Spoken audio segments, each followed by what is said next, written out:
Salut la team, c'est Nathan Cocorivape, j'espère que vous allez bien. Aujourd'hui on va vous présenter une nouveauté. On va laisser notre box de côté pour vous présenter la nouvelle Ursa Pocket de chez Lost Vape. Donc vous allez voir, c'est un petit mode qui est super sympa. Ça fonctionne avec les résistances et les cartouches des Ursa. Donc si vous avez encore du stock, vous pouvez les réutiliser là-dessus. Vous allez voir, c'est innovant, c'est totalement nouveau. Il y a un petit côté rétro gaming dessus qui est vachement sympa, c'est coloré, il y a des petits jeux, je vais tout vous expliquer. Donc on va commencer par ouvrir la boîte et découvrir ce qu'il y a dedans. Donc vous trouverez une cartouche d'avance, son petit câble USB-C, et une notice en français. Donc ne la perdez pas car vous allez vraiment en avoir besoin pour réussir à utiliser les petits jeux qui sont présents à l'intérieur. Et sans oublier ce magnifique tour de cou, comme à l'époque, qui vous permet de vous trimballer avec votre superbe box autour du cou. C'est sympa, c'est coloré, ça brille. Voilà, c'est un peu kitsch, mais c'est pratique. Donc on va commencer par vous parler un petit peu de ses caractéristiques. Donc vous trouverez un petit écran d'1,7 pouces qui est quand même assez lumineux, qui est assez grand. Donc on a toutes les infos dont on a besoin. Vous allez avoir du coup les watts, la valeur de votre résistance, le nombre de taf que vous avez tiré, l'indication de la marque, et puis votre batterie qui défile en haut et en bas, un petit peu comme un jeu rétro à l'ancienne, quoi. Comme si on avait une Game Boy entre les mains. Ensuite vous trouverez un Airflow. Un Airflow qui n'est pas équivalent à celui des grosses box, mais qui est quand même assez satisfaisant pour un pod. Donc vous aurez un tirage plus ou moins serré, plus ou moins aérien. Au niveau de son format, vous aurez une hauteur qui va faire 9,5 cm, une largeur de 4,6 cm pour un total d'un peu moins de 100 grammes. Donc ça reste quand même assez soft, assez léger, ça rentre facilement dans une poche et ça pèse pas trop lourd quand vous la suspendez autour de votre cou. Après au niveau de son autonomie, on a 1200 mAh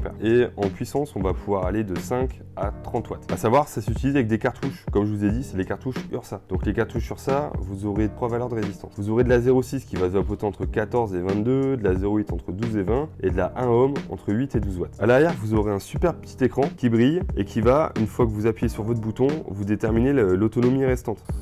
Donc là vous voyez par exemple elle est bleue, le bleu signifie que vous avez entre 40 et 60% de batterie. Quand c'est chargé à fond, ça clignote en violet et quand ça clignote en rouge, c'est qu'il faut vite aller la recharger. Donc maintenant au niveau de son utilisation. Donc pour l'allumer ou l'éteindre, c'est toujours le même principe, hein. Vous avez le bouton switch qui est sous la forme d'un joystick, c'est assez marrant.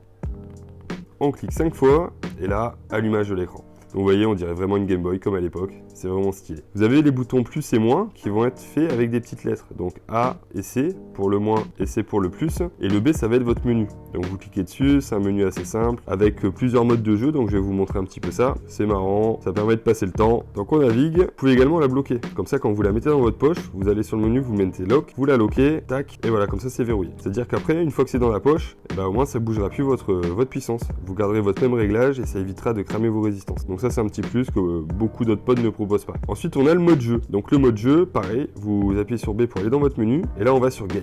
Donc là vous avez 3 possibilités de jeu. Vous avez un jeu pet, donc pet ça va être rien de plus qu'un Tamagotchi que vous allez pouvoir nourrir, faire du sport, faire dormir. Donc ça rappellera aux plus anciens les petits jeux de l'enfance. Après vous avez une slot machine, c'est une machine à sous avec des petits symboles de la vape. Et vous avez également un mode compétition qui lui va dépendre du nombre de taf que vous avez tiré. Donc plus vous allez vapoter, plus vous allez débloquer des niveaux. Bon, ça sert à rien, mais c'est quand même sympa. Donc maintenant on va passer à l'utilisation. On va commencer par faire le plein. Donc pour faire le plein, c'est classique, hein. Vous levez la petite membrane de votre cartouche, vous allez mettre votre jus à l'intérieur. Donc en ce moment, petite préférence pour la petite nouveauté de So Good, le Cactus B sauvage, qui est bien savoureux, qui est bien frais. On laisse toujours une petite bulle d'air, hein, comme d'hab, à l'intérieur. Et ensuite on va clipser notre petite capsule qui s'aimante.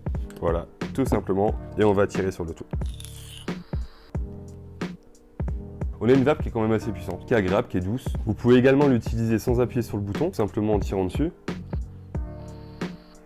Et vous pouvez bien entendu régler votre arrivée d'air pour avoir un tirage plus ou moins serré. Donc moi, vu que je suis habitué avec une grosse vape, j'ai utilisé la cartouche en 0,6, mais vous pouvez très bien l'utiliser avec une cartouche en 1 ohm aux alentours des 10-12 watts. Donc c'est pas un pod qu'on va conseiller forcément aux néo-vapoteurs. C'est-à-dire que quelqu'un qui va commencer à arrêter de fumer, on va peut-être plutôt l'orienter vers un matos qui va être un petit peu moins gadget et avec un tirage un petit peu plus serré. Mais pour un usage de la vie de tous les jours, pour quelqu'un qui va avoir une petite consommation, qui est déjà habitué à la vape, ou même quelqu'un qui souhaite quelque chose d'un peu plus discret lorsqu'il sort, ou quelque chose d'un peu plus design, hein, tout simplement, on trouve que ce pod est juste trop bien, quoi. Alors j'espère que ces petites présentations vous aura fait kiffer. Nous en tout cas, on est séduits. Donc c'est nouveau, c'est nostalgique, c'est rétro gaming. Les petits détails sont là. Vous avez même les petites touches de play derrière avec la croix, le carré, le triangle, le rond. Il y a des couleurs de partout, il y a les petits jeux sympas, il y a le Tamagotchi. Donc c'est vraiment ciblé pour la petite jeunesse des années 90. Alors si ce matos vous a plu, n'hésitez pas à faire un petit tour sur notre site internet cocorivape.fr. Vous le retrouvez sous différents coloris. Le prix est quand même aussi plutôt abordable. Donc c'est une petite occasion à saisir. Ce sera toujours sympa d'avoir ça dans sa collection. Je vous souhaite une belle fin de journée à vous, une bonne vape et passez un bon week-end.